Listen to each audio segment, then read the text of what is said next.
আসসালামু আলাইকুম রহমতুল্লাহ। যারা আমরা ইমেল লিখতে ভয় পাচ্ছি, ইমেল নিয়ে সমস্যা ভোগ করছি, তাদের জন্য আজকের ভিডিওটি।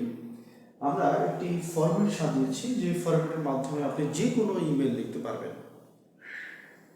এখন আপনি যদি নিজে নিজে ইংরেজি সেন্টেন্স তৈরি করতে নাও পারেন, তাতেও কোনো সমস্যা নেই। খেয়াল করুন, আমরা ইমেল লেখার শুরুতেই আমরা একটা ফর্ম ব্যবহার করবো। ফর্ম মানে হচ্ছে যার ঠিকানা হতে ইমেলটা যাবে। প্রত্যেকটি ঠিকানায় লাগে যে ইমেল পাঠাতে গেলে নিজের একটি ব্যক্তিগত ইমেল প্রয়োজন হয়, বা যে ইমেল থেকে আমরা পাঠাবো সেটা হচ্ছে ফর্ম।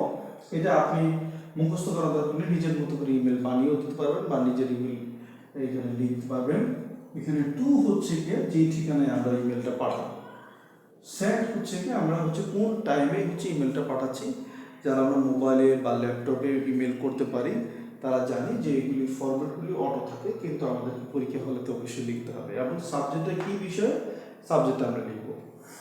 নেক্সট হচ্ছে আমাদের ডিয়ার বলার পরে ওই পার্সনের কাছে লিখব। যদি এমন হয় যে আমি বন্ধুর কাছে একটা ইমেল লিখছি তাকে কংগ্রাচুলেট জানানোর জন্য, তার বার্থডে সেলিব্রেট করার জন্য, এটাও হতে পারে। আবার হতে পারে এমন যে তার বাবা মারা গিয়েছে, তাকে সান্ত্বনা দিয়ে আমি একটা ইমেল পাঠাবো। ঠিক আছে, যে কোনো কিছু হতে পারে। চিঠিতে যা হয় ইমেলও ঠিক সেম। এবার আমরা বিষয়ে আমরা কি বলেছি, I hope this message finds you in good health and high speed. আমি আশা রাখি আপনি ভালো আছেন, সুস্থ আছেন। তাহলে এই কথাটুকু আমরা যে বলবো এটা তো আমরা মুখস্থ করে নেব, যাতে পরীক্ষা হলে গিয়ে আমার কোনো টেনশন ছাড়াই আমি নিজের নির্ভুল ইংরেজি বাক্য লিখতে পারি। নেক্সট হচ্ছে I am writing this email to kindly inform you about. আমি একটি ইমেল লিখছি তোমাকে কাইন্ডলি ইনফর্ম করার জন্য। কি ইনফর্ম করার জন্য? যে কোনো সাবজেক্ট হতে পারে। আমরা এটা বলতে পারি যে আমরা ফ্রেন্ডের কাছে এটা বলতে পারি যে the importance of learning English. তাহলে আমরা লিখবো I am writing this email to kindly inform you about the importance of learning English, about the importance of tree plantation, about the celebration of your birthday or about the birthday celebration। এটা আমরা বলতে পারি যে কোনো topic, শুধু topic নেমটা এখানে লিখলেই হবে।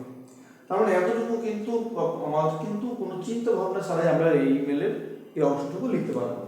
Then it would be highly appreciated if you could provide me with the necessary information। হতে পারে আমি কোনো নেসেসারি ইনফরমেশন তার কাছে জানতে পারি, অথবা আমি কোনো পারমিশন চেতে পারি, অথবা হেল্প আমি চেতে পারি। যে কোনো বিষয়ে আমি হেল্প চাইতে পারি।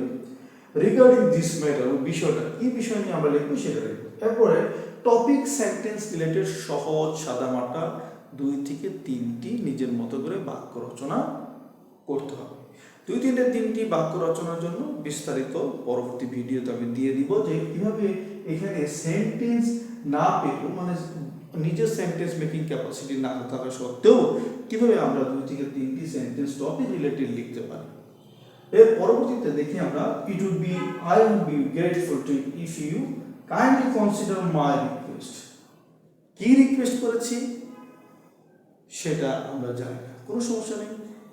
যে বিষয়টা আমরা বলবো এখানে 2 থেকে 3টি সেন্টেন্সের ভিতরে, সেটাই আমরা বলছি যে I would be grateful if you kindly consider my request. তারপর আমরা বলছি নর্মালি আমরা ভদ্রভাবে কোনো ইমেল বা চিঠি দিতে গেলে আমরা একটু ফর্মাল ইনফর্মাল আপনি ইউজ করতে পারবেন। থ্যাংক ইউ ইন অ্যাডভান্স, অগ্রিম আপনাকে শুভেচ্ছা জানাচ্ছি for your time and support.